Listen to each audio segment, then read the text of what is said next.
Hi, good day everyone. This is Alexa Julia Bisurban from BSA 1A. Now, in this video, we will know what really happened in the Cavite Mutiny in 1872.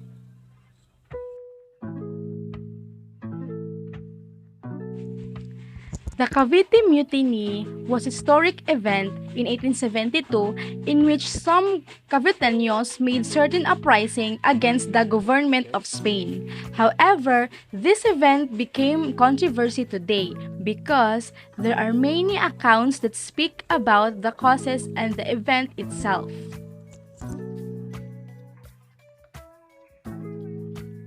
The Cavite Mutiny was the significant event that is resulted the martyrdom of the three priests, Father Burgos, Father Gomez, and Father Zamora. However, this event today became controversy.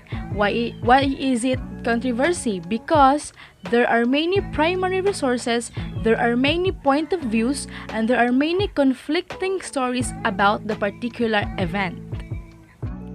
There are many accounts about the Cavite Mutiny. However, we are going to classify these accounts into two: the account from the Spaniards and accounts coming from the Filipinos.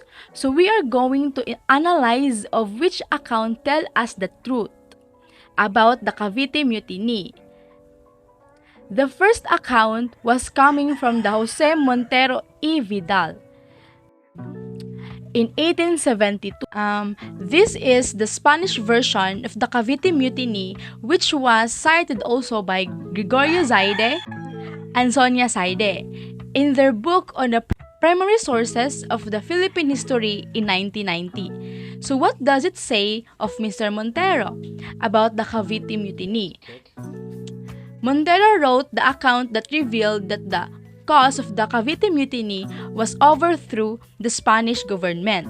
And of course, this was due to the obligation of the privileges of the Filipino, and he also said that the Filipino was supported by the native clergy, so definitely what he helped was Father Burgos, Father Gomez, and Father Zamora. So this is the reason why at the end of the Cavite Mutiny, the three priests were executed.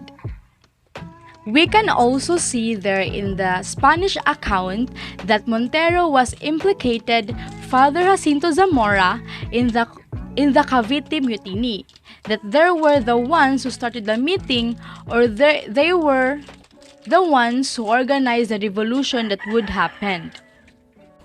Now, let's go to the second Spanish account from Rafael Izquierdo, or called the Governor Rafael Izquierdo, who was the Spanish governor, and he had his account also on the official report about the Cavite Mutiny in 1872. The native clergy and the native lawyers or abogadellos have been implicated again. They are said to be the brain of the Cavite Mutiny. Is this really true? Look later of the accounts also coming from the Filipino versions. Based of the two Spanish accounts that they released, that the reason of the Cavite Mutiny was the oblation of the privileges enjoyed by the workers of the Cavite Arsenal, of that paying taxes, of that giving the tributes, the so-called forced labor given by the Spaniards in the Filipinos. And what even more painful is that the native clergy that was Gamborza are actually connected or implicated than those other native mestizos and others natives lawyers. And the question is, that is true? Now guys, let's go to the account of the Filipino version about the Cavite Mutiny. Let's start to the account of Tavera. In the account of Tavera, the incident was simple: a mutiny done by the laborers of Cavite as a form of protest against the wrong leadership. The laborers were dissatisfied about the leadership of Governor Izquierdo in their place, such as the abolition of their privileges. According to Tavera, the Caviteños were just protesting because the governor Izquierdo prohibited them to establish the School of Arts and Trades. So the governments of Izquierdo did not allow the Filipinos to develop or to found the School of Arts and Trades for the Filipinos. This is still the worst thing worst thing the Spaniards has ever done, especially the Frayars made use the Cavite Mutiny to cement the dominance in our country. Let us look at the another account, and this account supports the claims of the Tavera, and this account coming from the French writer, and his name is Edmond. And this account, we tried to understand the real motivation of the Caviteños in having that mutiny that happened in 1872. According to account of Edmond in Cavite Mutiny, General La Torre created a junta and Madrid created a committee to investigate the same problems.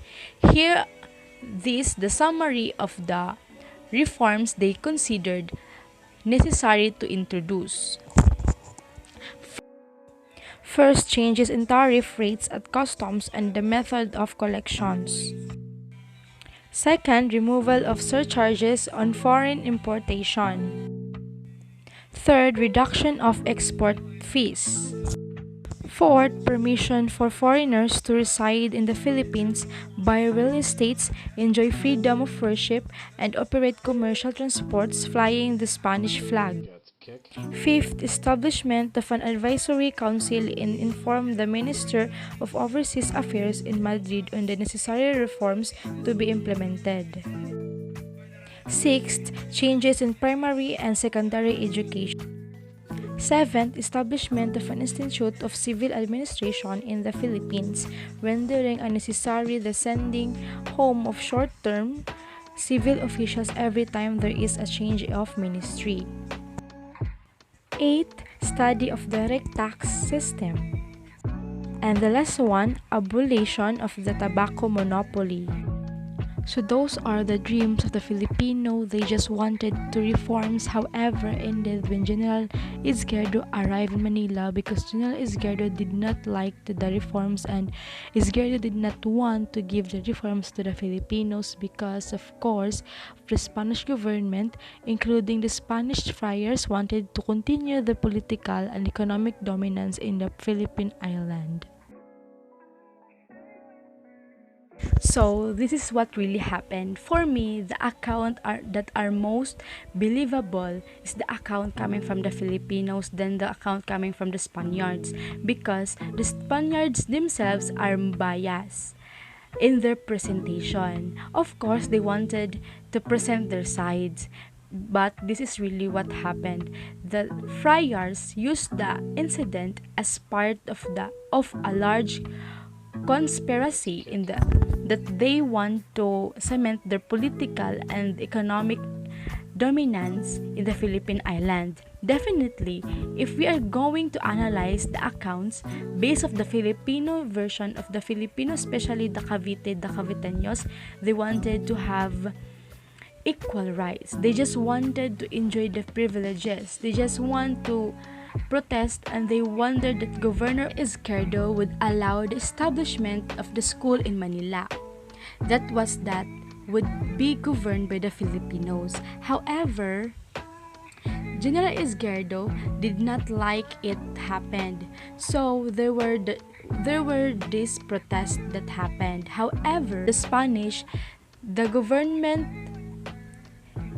they considered it as a larger revolution with the aim of total overthrowing of the Spanish government in the Philippines. But despite everything, whether the story is different of the version of the Cavite Mutiny that happened in 1876 is different, those is only one outcome of this event, and that event is the execution of the three Filipino native priests, the Padre Burgos, Padre Gomez, and Padre Zamora.